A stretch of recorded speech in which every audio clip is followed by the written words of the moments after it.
folks. My name is Spencer Pauly. I'm a computer science major here at the University of Minnesota Duluth, and today I'm going to be sharing with you an app that I built over my COVID summer called Skiwise. So Skiwise is basically an app where cross-country skiers can load it up and be able to know what the trail conditions look like. And the reason this is important, right? I've been cross-country skiing for 8 years, right?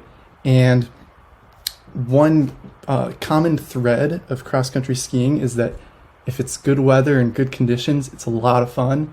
And if it's not, then it can kind of suck sometimes, right? So where Skiwise comes in is it basically allows you to crowdsource the trail conditions. So if Bobby goes and skis at 8 a.m. and Tommy wants to go at noon, Tommy can see, oh, trails are great at 8 a.m. I'm going to go here. And usually there's like a couple different trail systems around you that you can go to. So this kind of helps you pick which one you want to go ski at for that day. So it's an iOS app, an Android app, and a web app. And I'll talk a little bit later about how I built that. But for now, I'm going to give you a little bit of a demo and just dive on in. So we're booting up into the web version of the app. And you can see all the trail systems here on the map. There's around 1,000 in the app. And you can see it's mostly in the Midwest area here.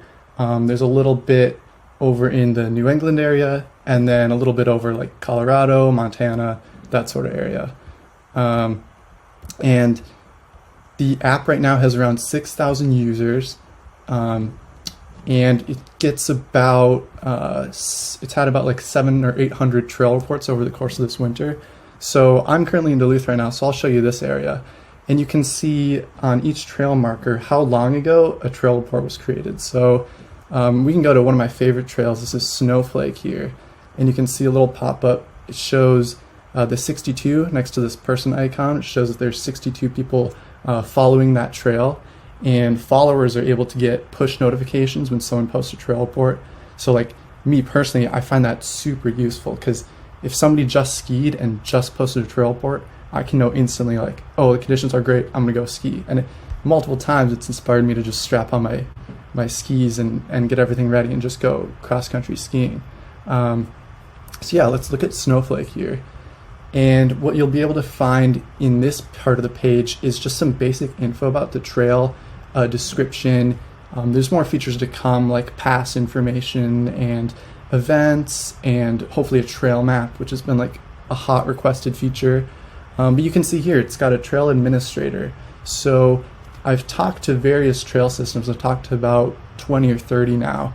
And some of them actually take over their Skiwise accounts. And then they'll post grooming reports when they groom the trails.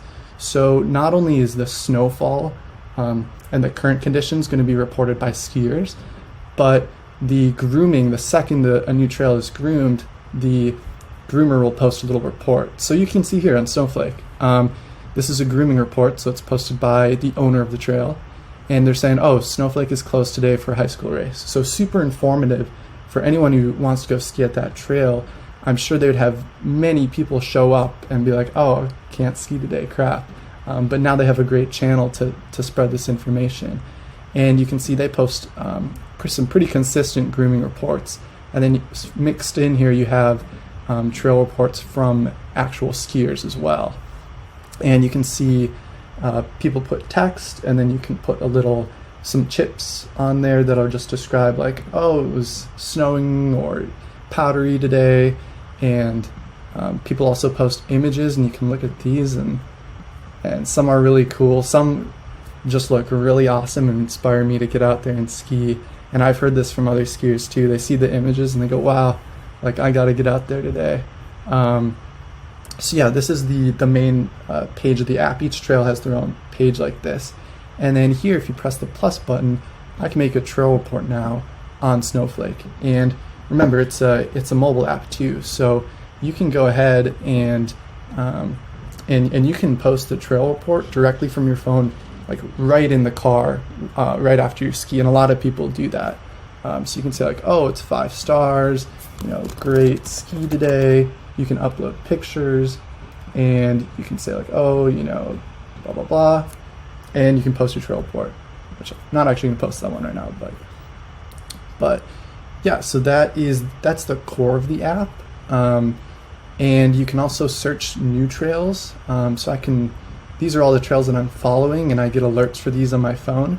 And then I can also kind of see what trails are around me. So this is great for new skiers too, because they might not know all the potential places they can go. And now this information is right at their fingertips. So it's really nice. And then you can set up a little profile with a description, and you have my past ski reports, and some skiers submit new trails for me, so that's how I've gotten up to the 1,000 trails or so. People just kind of crowdsource all this information for me. So let's talk about the technology behind it. So all of this is built with React as a web page, and then using a technology called Ionic and Capacitor, I basically embed that web page into a mobile app and then distribute it through the iOS and Android stores.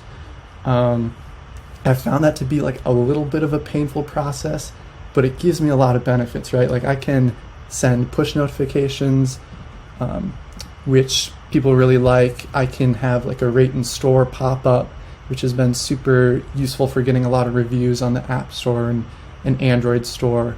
And the web view is awesome too, because then I show up in search results, and that information is very easy to link to.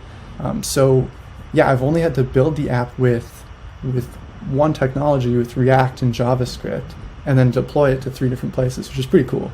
And yeah, currently Skiwise is at 6,500 users. I started it end of 2019.